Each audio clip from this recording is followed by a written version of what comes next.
Most people think motivation is a mystery, something you have to wait for, something that comes and goes like the weather. But the truth is far more powerful. Motivation is not a feeling. Neuroplasticity is not a concept for scientists locked in labs. It is the divine design of your mind. It is the holy capacity for change etched into the very structure of your nervous system. You were not created to stay the same. You were wired to adapt, and the key that unlocks this change is not comfort, not passivity, not wishing. It is focus paired with challenge. When your attention is sharpened like a sword and directed towards something difficult, something meaningful, the brain begins to reshape itself in real time. This is not theory. This is measurable, observable transformation. Synapses begin to fire in new patterns. Neurons begin to forge fresh connections. Circuits that were once dormant begin to light up with the fire of effort. You are not simply thinking differently, you are becoming different, because every time you focus deeply and push into the tension of something unfamiliar, your brain treats that moment as sacred. It recognizes it as opportunity, and it begins to rebuild. You may not feel it, but at that very moment, protein synthesis is occurring. Electrical patterns are being redirected, chemical cascades are triggering growth, not in your muscles. In your identity, in the very way you perceive yourself and the world around you. But this only happens under pressure. The brain does not rewire for the passive. It does not transform for the distracted. It was designed to respond to intensity, to depth, to moments where you bring your full presence to the work in front of you. That presence is worship. That intensity is obedience, and that challenge, when embraced without escape, is the altar where weakness is burned and strength is born. The world teaches you to avoid what's hard, but your biology tells a different story. Your biology rewards the difficult. It celebrates the focused. It honors the person who enters the fire and chooses to stay there long enough for something to change. And the reward is not just external progress, it is internal power. You begin to see the world with new eyes. You begin to process fear differently. You begin to act not from instinct, but from intention. That is the power of neuroplasticity. It is not motivation. It is metamorphosis. It is the mind aligning with purpose and the body following. It is your brain being sculpted by heaven's hands through the tool of challenge. You do not need to feel ready. You do not need to have it all together. What you need is focus. What you need is willingness. What you need is to step into the resistance and keep your mind on the task like a flame locked on the wick. Because the flame shapes you, the fire renews you, and when your focus is paired with struggle, your brain begins to change. Not just temporarily, but permanently, the old pathways die, the new ones rise, the former things fall away, and the mind becomes the vessel it was always meant to be, disciplined, driven, and designed for glory. The brain is not strengthened through information alone. It is forged through repetition, rest, and intensity, just like the body. Most people understand that a muscle will not grow unless it is challenged, broken down, and given time to recover. But they fail to realize the same law applies to the nervous system. Your brain adapts to what you repeatedly ask it to do. If you flood it with distraction, it will become scattered. If you train it to focus, it will sharpen. If you place it under challenge and return again and again with intention, it will grow in power, clarity, and control. This is not philosophy, this is physiology. It is how your brain was designed by the hand of creation, to adapt under pressure, to rebuild under stress, to rise in cycles of focused discipline. Mental training is not passive, it is deliberate.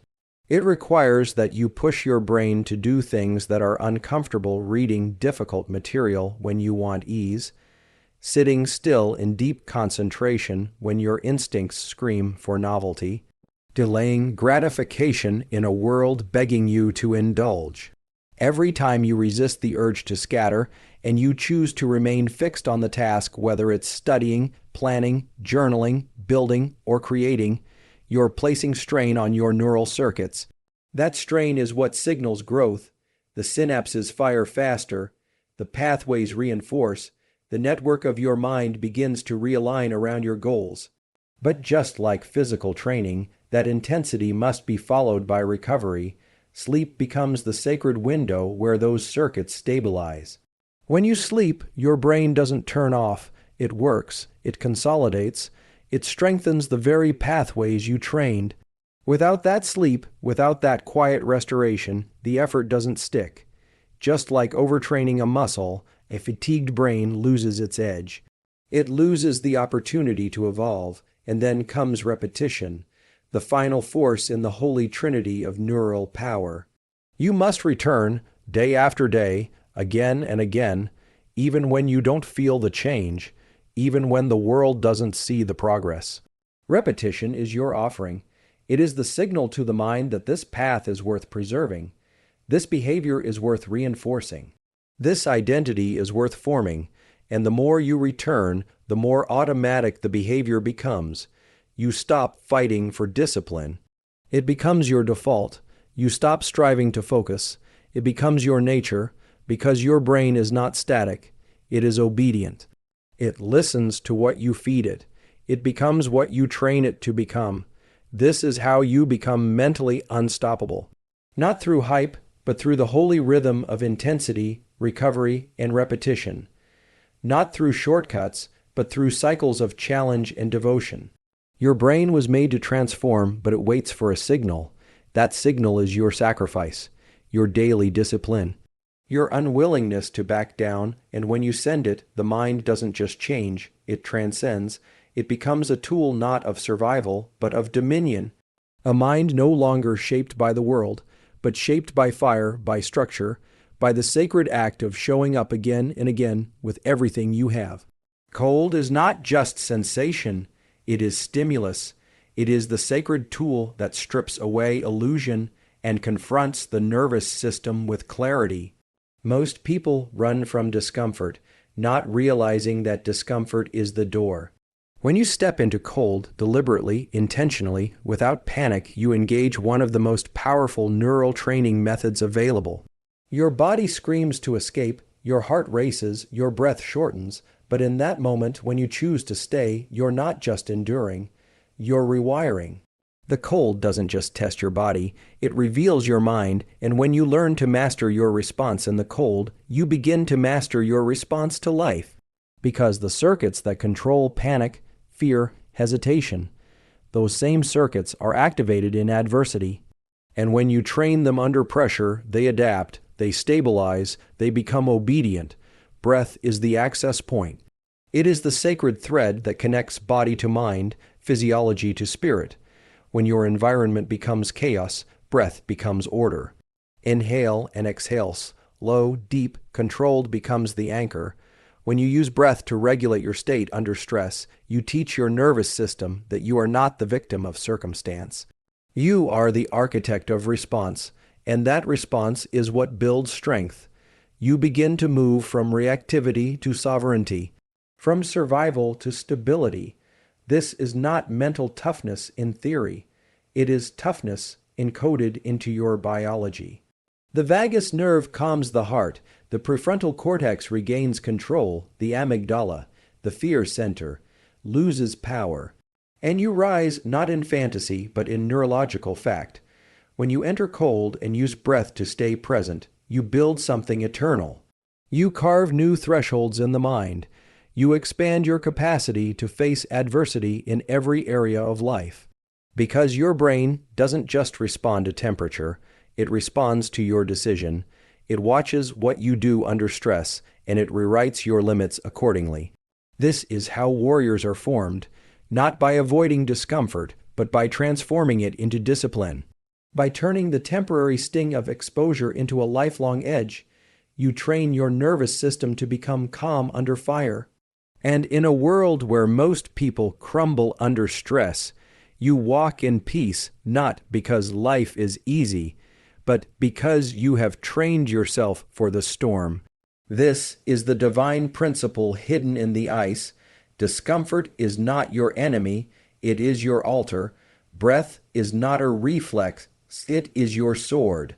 When you combine the two, you gain access to something most will never touch, a nervous system that no longer flees, a mind that no longer shatters, a soul that stands still when the wind howls. This is neural training at its highest level, not in theory, but in practice, not in silence, but in cold, because the cold makes liars of our excuses. It purifies our attention. It shows us the edge, and then teaches us to go beyond it. Sleep is not laziness, it is warfare, it is restoration. It is the divine reset button that prepares your brain to fight, to focus, to build again. Every night you close your eyes, a sacred process begins, one designed by a power far greater than anything on this earth. It is in that darkness, in the stillness of sleep, that your brain cleans itself of toxins, repairs damaged connections, and rewires circuits carved by the trials of the day. If you deprive yourself of this gift, you're not sacrificing time. You're sacrificing transformation. Your ability to focus, to retain, to grow, to rise with fire. It all hinges on the altar of deep, uninterrupted sleep. In those hours of rest, the hippocampus consolidates memory, the prefrontal cortex regains control. The systems that regulate mood, attention, and discipline are restored. And without it, your brain begins to betray you. Your ability to make decisions falters, your emotional control collapses, your resilience weakens. You may try to push forward in the flesh, but your mind will lag behind, begging for a reset it never received. This is why those who ignore sleep, while chasing greatness, burn out. They are fighting without ammunition. They are running a race with a fractured engine. The brain demands rest not as a suggestion, but as a command. It is during sleep that dopamine reserves are replenished, that serotonin, the stabilizer of mood and spirit, is balanced, that the very structures responsible for focus are sharpened in silence. But sleep does not exist alone. It is governed by light. The sun is not just a celestial body, it is your signal. The moment morning light hits your eyes, it tells your circadian rhythm to align. It sets the clock for hormone release, for energy, for sleep timing later that night. If you fail to expose yourself to sunlight in the first hour of your waking, you disconnect your biology from the rhythm it was created to follow. Your sleep that night is weakened, your focus during the day is dulled, and your motivation, the fire you're trying to chase, is muted by a system that was never given the signal to burn. The solution is simple but sacred. Rise and seek the light, walk into it, let it hit your skin, your eyes, your soul. This is not just health advice. This is a ritual. This is obedience to the order of creation. And when you do it daily, your body remembers. Your brain aligns, your energy stabilizes, and then comes movement, not for performance, but for presence. You move not just to sculpt your body, but to awaken your brain. When you exercise, you release brain-derived neurotrophic factor, BDNF, the fertilizer of mental growth. You oxygenate your cells. You unlock the chemistry of energy, and your brain responds with clarity, sharpness, and fire. It begins to rewire. It begins to trust you, and that trust becomes power not just in muscle, but in mind, not just in momentary energy, but in lasting transformation. Dopamine is not your reward for success. It is the signal that you are on the path. It is not the finish line. It is the fire that burns when you step forward in faith, when you act with purpose, when you engage with effort even when the outcome is uncertain. The world has twisted dopamine into a tool for pleasure, for comfort, for empty stimulation. But in its original, sacred function, dopamine was never meant to be the payoff of indulgence. It was meant to be the fuel of pursuit when you move forward, not when you arrive, but when you move. Dopamine is released. Your brain says, yes, keep going, this matters, this is aligned, and that is where power begins. When your pursuit aligns with your inner calling, when your actions are rooted in a reason greater than ease or applause, your brain does something extraordinary. It begins to release dopamine not only after milestones, but during the process. This creates momentum. This creates self-generated motivation. And this is the very system that separates those who burn out from those who burn brighter with time. Because dopamine tied to outcomes fades, but dopamine tied to effort, that is eternal, that cannot be stolen. That is the internal fire the world cannot touch.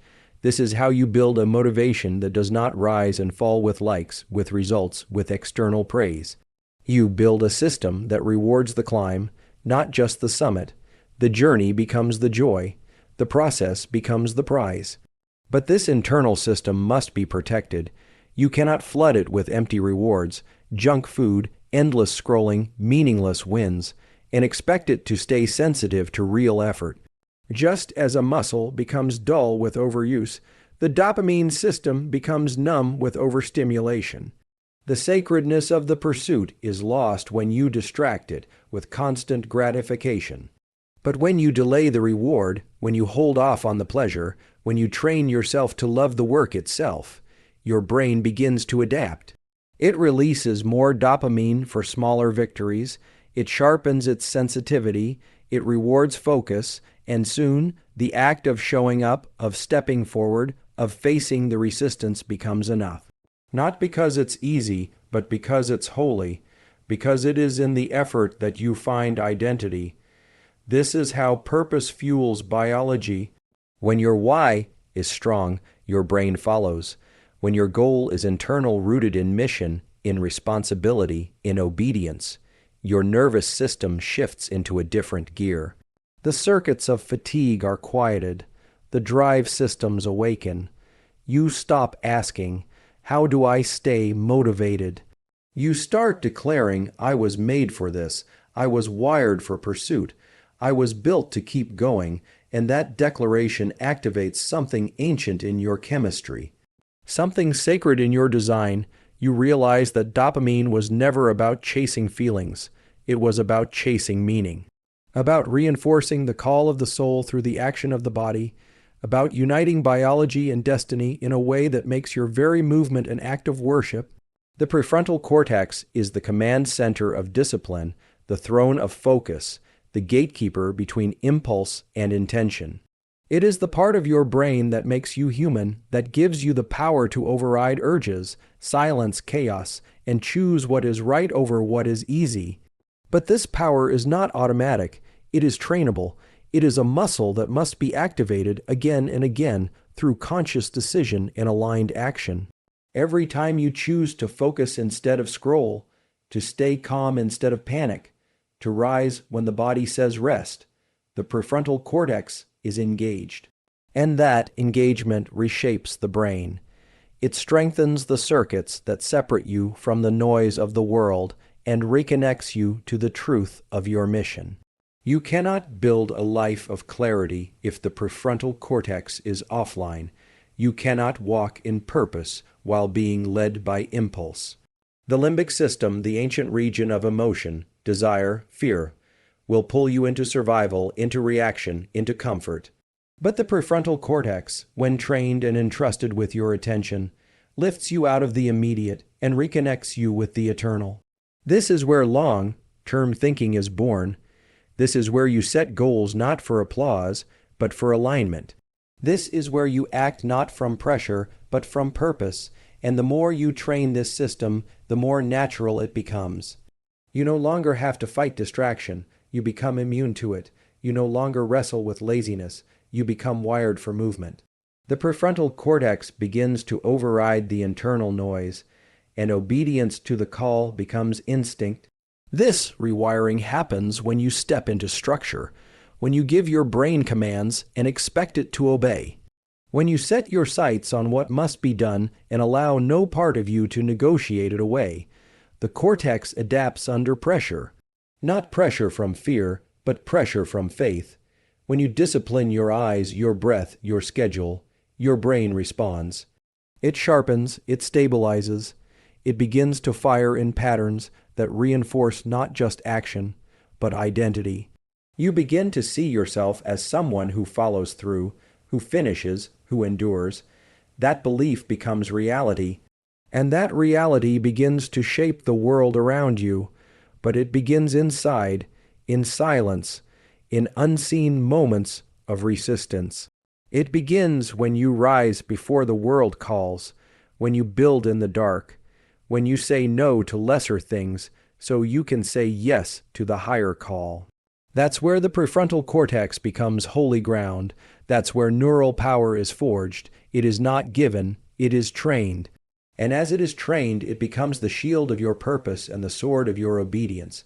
The part of you that no longer listens to fear, no longer bends to weakness, no longer follows feeling. It listens to vision, it follows truth, it leads your body like a soldier, not a slave, and in that command you become the master of your mind, not because it's easy, but because it's eternal.